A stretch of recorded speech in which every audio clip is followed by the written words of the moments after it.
Welcome to my channel. Subscribe ಮಾಡಿಕೊಂಡು ವಿಡಿಯೋವನ್ನು watch ಮಾಡಿ.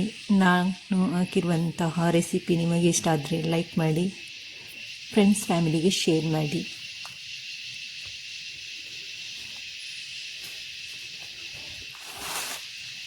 ಇವತ್ತೊಂದು ಜಾಕ್ ಫ್ರೂಟ್ ರೆಸಿಪಿಯನ್ನು ತೋರಿಸ್ತಾ ಇದ್ದೇನೆ. ಹಲಸಿನ ಹಣ್ಣಿನ ರೆಸಿಪಿ. ಬರಕೆ ಹಲಸಿನ ಹಣ್ಣನ್ನು ತಗೊಂಡಿದ್ದೇನೆ. ಇದರ ಚೊಳೆಯನ್ನೆಲ್ಲ ಬಿಡಿಸಿ ಈ ರೀತಿಯಾಗಿದೆ ನೋಡಿ. ಒಂದು ಮಿಕ್ಸಿ ಜಾರ್ ತಗೊಂಡಿದ್ದೇನೆ. ಇದಕ್ಕೆ ಬೀಜ ತೆಗೆದು ಕಟ್ ಮಾಡಿರುವಂತಹ ಹಲಸಿನ ಚೊಳೆಯನ್ನು ಕಟ್ ಮಾಡಿ ಹಾಕ್ಕೊಳ್ತಿದ್ದೇನೆ.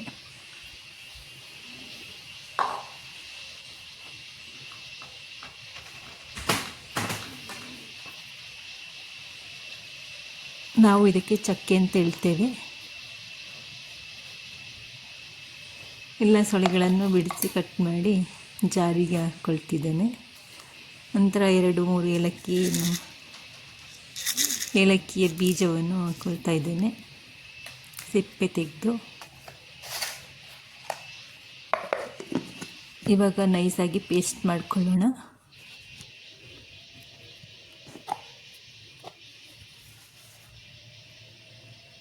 ಈ ರೀತಿ ಇರಬೇಕು ಹಲಸಿನ ಹಣ್ಣಿನ ಜೋನಿ.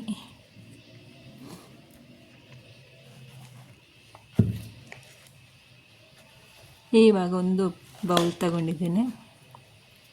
ಇದರೊಳಗೆ ಹಾಕ್ಕೊಂಡಿದ್ದೇನೆ ಜೋನಿ ಎಲ್ಲವನ್ನು.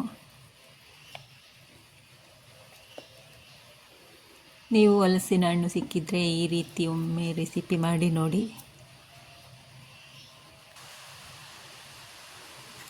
ತುಂಬಾ ಟೇಸ್ಟಿಯಾಗಿ ಸಖತ್ತಾಗಿ ಬರುತ್ತೆ. ಇದಕ್ಕೆ ಸ್ವಲ್ಪ 1/4 ಚಮಚದಷ್ಟು ಉಪ್ಪನ್ನು ಹಾಕ್ಕೊಳ್ತಾ ಇದ್ದೇನೆ.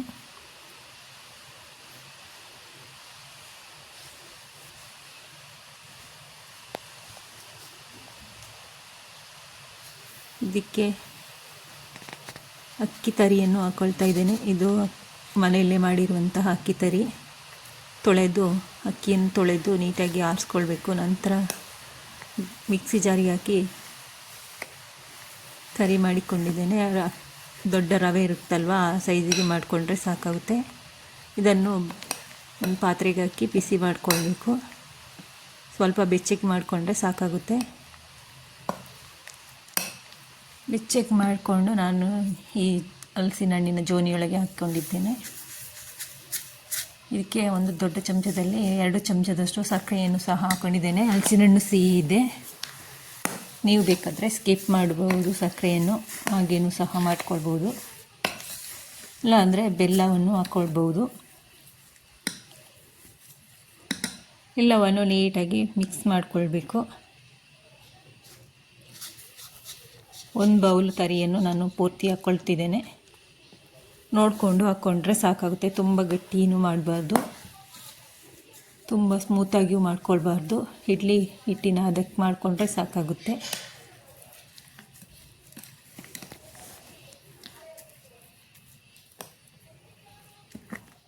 ಎಲ್ಲವನ್ನು ನೀಟಾಗಿ ಮಿಕ್ಸ್ ಮಾಡ್ಕೊಳ್ತಿದ್ದೇನೆ ನಾನು.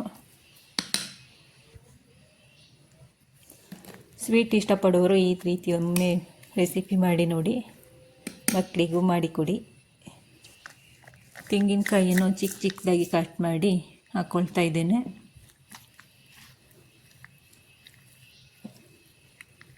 ತೆಂಗಿನಕಾಯಿ ತುರಿದು ಬೇಕಾದರೂ ಹಾಕ್ಕೊಳ್ಬೋದು.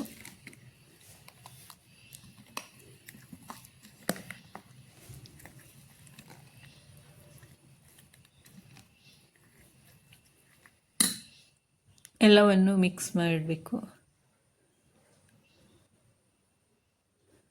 ಮಿಕ್ಸ್ ಮಾಡಿ ಒಂದು 5 ನಿಮಿಷ ಇಡಬೇಕು, ಏಕೆಂದರೆ ಸಕ್ಕರೆ ಎಲ್ಲವೂ ಕರಗಬೇಕು ಅದರಲ್ಲೇ. ಅದರಿಂದ ಒಂದು 5 ನಿಮಿಷ ಇಟ್ಟರೆ ಸಾಕಾಗುತ್ತೆ. ನಂತರ ನಾನು ಇಡ್ಲಿ ಪಾತ್ರೆಯಲ್ಲಿ ವೇಸ್ಟ್ ಹಾಕ್ಕೊಳ್ತೇನೆ. ಇಡ್ಲಿ ಪ್ಲೇಟ್ ತಗೊಂಡು ಈ ರೀತಿ ಸ್ವಲ್ಪ ಸ್ವಲ್ಪ ಹಾಕ್ಕೊಂಡ್ರೆ ಸಾಕಾಗುತ್ತೆ.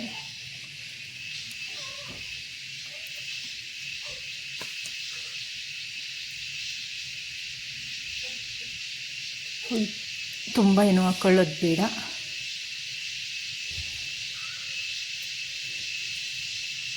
ನೀವು ದಪ್ಪ ರವೆ ಇದ್ದರೆ ಅದನ್ನು ಸೇರಿಸ್ಕೊಳ್ಬೋದು, ಅಕ್ಕಿ ತರಿ ಬೇಡ ಅಂದರೆ.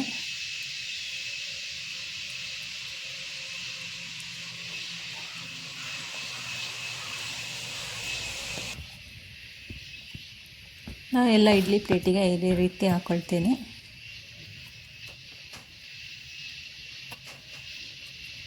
ಹೊಸದಾಗಿ ಅಡುಗೆ ಕಲಿಯುವವರು ಟ್ರೈ ಮಾಡಿ ನೋಡಿ, ತುಂಬ ಸಿಂಪಲ್ ಆ್ಯಂಡ್ ಟೇಸ್ಟಿಯಾಗಿರುತ್ತೆ.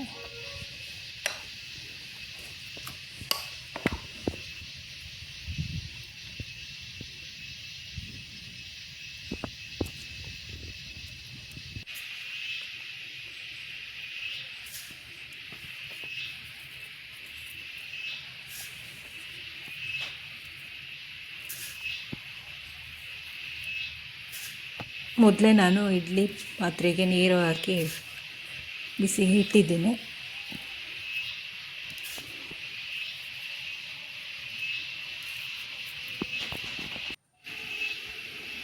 ಬಿಸಿ ಆಗಿದೆ. ಇವಾಗ ಇದು ಹಬೆಯಲ್ಲಿ ಬೇಯಿಸುವಂತಹ ರೆಸಿಪಿ. ಇವಾಗ ಇಡ್ಲಿ ಪ್ಲೇಟನ್ನು ಜೋಡಿಸಿ ಮುಚ್ಚಳ ಮುಚ್ಚಿ ಬೇಯಿಸ್ಕೊಳ್ತೇನೆ. ಇದೊಂದು 30 ನಿಮಿಷದವರೆಗೂ ಬೇಯಬೇಕು. ನೀರು ಬಿಸಿಗೆ ಇಡಲಿಲ್ಲ ಅಂದರೆ ಒಂದು 45 ಮಿನಿಟ್ ಬೇಯಬೇಕು. ಇದು ಸಿಹಿ, ಅದರಿಂದ ಸ್ವಲ್ಪ ಲೇಟಾಗಿ ಬೇಯುತ್ತೆ. ಇವಾಗ ಬೆಂದಾಗಿದೆ. ಎಷ್ಟು ಚೆನ್ನಾಗಿ ಎದ್ದೇಳುತ್ತೆ ನೋಡಿ, ಅಂಟೋದಿಲ್ಲ ಇಡ್ಲಿ ತಟ್ಟೆಗೆ.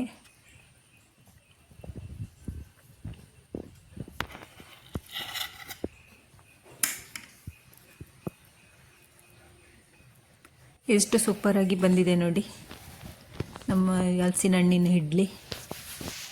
ಮೇಲೆ ಏನು ಹಾಕಿದ್ದಾರೆ ಅಂತ ನೋಡ್ತಾ ಇದ್ದೀರಾ ಅಲ್ವಾ? ಅದು ನಾನು ಸ್ವಲ್ಪ ಬಿಳಿ ಎಳ್ಳನ್ನು ಹಾಕ್ಕೊಂಡಿದ್ದೇನೆ. ತುಂಬ ಸಿಂಪಲ್, ತುಂಬ ಟೇಸ್ಟಿಯಾಗಿ ಬರುತ್ತೆ. ನೋಡಿ ಎಷ್ಟು ಸ್ಮೂತಾಗಿದೆ ಅಂತ. ಬಾಯಲ್ಲಿಟ್ಟರೆ ಹಂಗೇ ಕರಗೋಗುತ್ತೆ, ಅಷ್ಟು ಸ್ಮೂತಾಗಿದೆ. ನಾನು ತುಪ್ಪದೊಂದಿಗೆ ಸರ್ವ್ ಮಾಡ್ತಾ ಇದ್ದೇನೆ. ಫೈನಲಿ ಈ ರೀತಿಯಾಗಿದೆ ನಮ್ಮ ಹಲಸಿನ ಹಣ್ಣಿನ idli. Thank you for watching. ಎಲ್ಲರಿಗೂ ಬಾಯ್ ಬಾಯ್.